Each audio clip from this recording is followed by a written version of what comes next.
দেশের চলমান পরিস্থিতির প্রেক্ষিতে বাংলাদেশ জামাতে ইসলামের যেই বৈঠক সেটি কিন্তু আজকে সকাল হতেই শুরু হয়েছে এবং সেই বৈঠকের পরিপ্রেক্ষিতে কিছুক্ষণ পরে অর্থাৎ 4টা নাগাদ কিন্তু এই সংবাদ সম্মেলন ডাকা হয়েছে। একটু বলে রাখতে চাই, ইসলামী আন্দোলন বাংলাদেশের সাথে সাম্প্রতিক সংবাদ সম্মেলনের পরিপ্রেক্ষিতে আজ জরুরি বৈঠকে বসেছে জামাতের নীতি নির্ধারণী ফোরাম।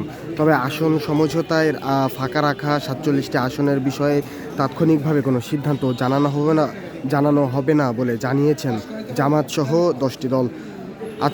আজকে সকাল 10টায় মগবাজারের এই জামায়াতের এই কেন্দ্রীয় কার্যালয়ে কিন্তু বৈঠকটি অনুষ্ঠিত হয়েছে। এতে নির্বাহী পরিষদের সদস্যদের পাশাপাশি আসন সমঝোতার দায়িত্বে থাকা নেতারা অংশ নিয়েছেন। বৈঠক শেষে 10 দলের লিয়াজো কমিটির পৃথক বৈঠকেরও কথা রয়েছে। এর আগে বৃহস্পতিবার রাতে জামাতে ইসলামী, জাতীয় নাগরিক পার্টি, এনসিপি সহ 10 দল 253 আসন সমঝোতার ঘোষণা দেয়। সে সময় জানানো হয় ইসলামী আন্দোলন বাংলাদেশের সঙ্গে আলোচনা চলমান রয়েছে। তবে শুক্রবার দুপুরে সংবাদ সম্মেলন করে জামাতের অসহযোগিতার অভিযোগ তুলে ইসলামী আন্দোলন বাংলাদেশ 268 আসনে এককভাবে নির্বাচনে অংশ নেওয়ার ঘোষণা দেয়। পাশাপাশি 32 আসনে বিএনপি ও জাতীয় পার্টি বাদে সমমনা দলগুলোর প্রার্থীদের সমর্থনের কথাও জানানো হয়। এদিকে সংশ্লিষ্ট একটি সূত্র জানিয়েছে, আজ ইসলামী আন্দোলন বাংলাদেশের জ্যেষ্ঠ নেতাদের সঙ্গেও বৈঠক হতে পারে 10 দলের নেতাদের।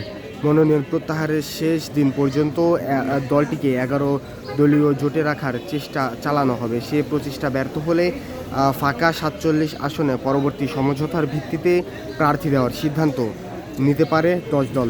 কিছুক্ষণ আগেই এই বৈঠক শেষে খেলাফত মজলিসের আমির মামুনুল হক কিন্তু বের হয়েছেন এবং তিনি বের হওয়ার পরে গণমাধ্যমকে উদ্দেশ্য করে কিন্তু বলেছেন যে নির্বাচনের এখনও অনেক দিন বাকি, তার আগে ইসলামী আন্দোলনের সাথে সমঝোতা হলেও হতে পারে।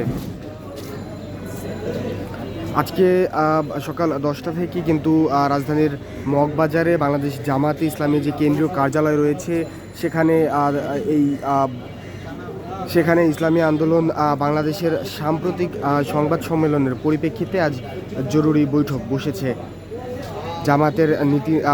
জরুরি বৈঠকে বসেছে জামাতের নীতি নির্ধারণী ফোরাম। তবে আসন সমঝোতায় ফাঁকা রাখা 47টা আসনের বিষয়ে তাৎক্ষণিকভাবে কোনো সিদ্ধান্ত জানানো হবে না বলে জানিয়েছে জামাতসহ 10 দল।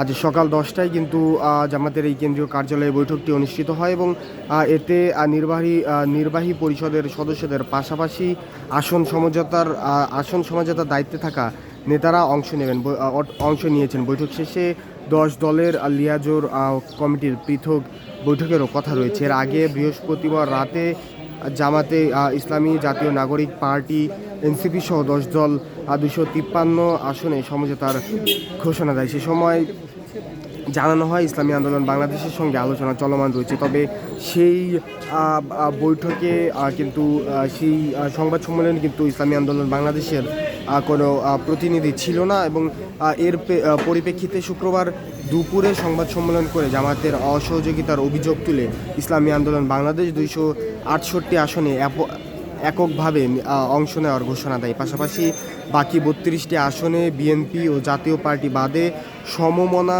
দলগুলোর প্রার্থীদের সমর্থনের কথাও জানানো হয়। এদিকে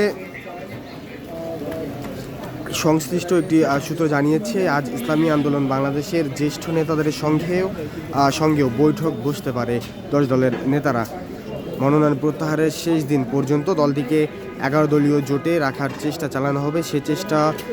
সেই প্রচেষ্টা ব্যর্থ হলে ফাঁকা 47 আসনে পরবর্তী সমঝোতার ভিত্তিতে প্রার্থী দেওয়ার সিদ্ধান্ত নিতে পারে 10 দল।